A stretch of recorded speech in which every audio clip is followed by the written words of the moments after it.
प्रार्थना पत्रिका बुधवार 30/8/2023। तीन प्रकार की अनंत शक्ति और नियति जो मसीह के अंदर बदलती है। यूहन्ना 5:24। मैं तुमसे सच सच कहता हूँ, जो कोई मेरा वचन सुनकर मेरे भेजने वाले की प्रतीति करता है, अनंत जीवन उसी का है और उस पर दोष न लगाया जाएगा। वह मृत्यु से पार होकर जीवन में प्रवेश कर चुका है। मसीह के अंदर होने का मतलब है कि आपका भाग्य बदल गया है। अब आपको बस तीन प्रकार की अनंत शक्तियां प्राप्त करनी है और उन्हें आगे बढ़ानी है। सबसे पहले यह महत्वपूर्ण है कि आप आध्यात्मिक दुनिया और प्रार्थना के तीन रहस्यों का कितना आनंद लेते हैं, सुबह, दोपहर और रात की प्रार्थना। दूसरा, आपके दैनिक जीवन में आपको साथ इमैनुअल और एकता जो अनंत शक्ति के स्रोत है।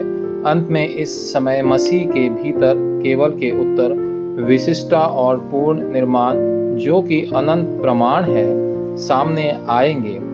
यह कारण है कि एक प्रणाली जो इन उत्तरों का आनंद लेती है और साथ ही कलवरी, यूहन्ना 19:30, जैतून का पहाड़, प्रेरित 1:3-8 और 40 दिन, मार्ग के ऊपरी कमरे, प्रेरित 2:1 के आशीर्वाद का आनंद लेने के लिए प्रणाली भी बनाती है। शीघ्र बनाया जाना चाहिए। पहला, उत्पत्ति 1:27, यथोचितता, अनिवार्यता, निरपेक्षता। मूल मनुष्य परमेश्वर के साथ खुशी से रहता है। मनुष्य के लिए वह उचित था, अनिवार्य और निरपेक्ष। इसलिए आपको यह नहीं भूलना चाहिए कि सब कुछ उत्पत्ति 1:27 से निकला है। दूसरा, उस मनुष्य की नियति जिसने परमेश्वर को छोड़ दिया है। आपको धर्म और सुसमाचार के बीच अंतर करने में सक्षम होना चाहिए। धर्म मानव निर्मित है, लोगों द्वारा खोजा जाता है और उसके द्वारा पूरा किया जाता है। हालांकि सुसमाचार ईश्वर प्रसिद्ध है और ईश्वर स्वयं आपके पास आता है। इसलिए परमेश्वर की बचाई हुई संतान के रूप में आपको वाचा का पालन करना चाहिए।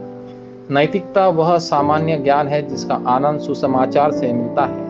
निस्संदेह अच्छे कर्म और भक्ति के कार्य आप इसलिए करते हैं क्योंकि आप आभारी हैं। हालांकि धर्म, नीति और अच्छे काम आपको नर्क और शैतान के अधिकार से बचने में मदद नहीं कर सकते। अंत में बचाए जाने के बजाय आप हमेशा के लिए नर्क में चले जाएंगे।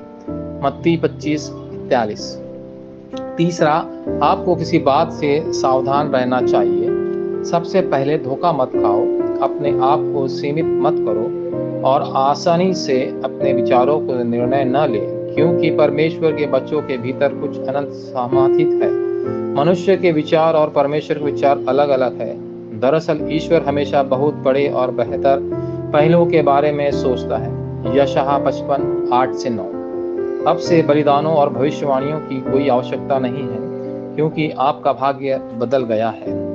सुबह में ईश्वर की संतान के रूप में आप प्रार्थना के माध्यम से सिंहासन और ब्रह्मांड की शक्ति का आनंद ले सकते हैं। दिन के दौरान आप हर गतिविधि का अर्थ दे सकते हैं। जब कुछ विशेष घटित होता है तो आपको बस एकाग्र प्रार्थना करने का उत्तर खोजने की आवश्यकता है।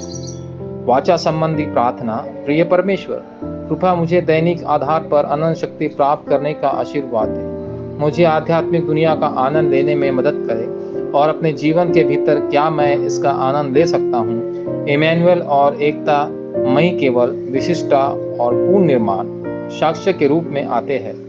आपकी छवि पूर्ण जीवित हो ताकि मैं दुनिया को बचाने के लिए गवाह के रूप में खड़ा हो सकूं। यीशु मसीह के नाम पर मैं प्रार्थना करता हूँ। आमीन।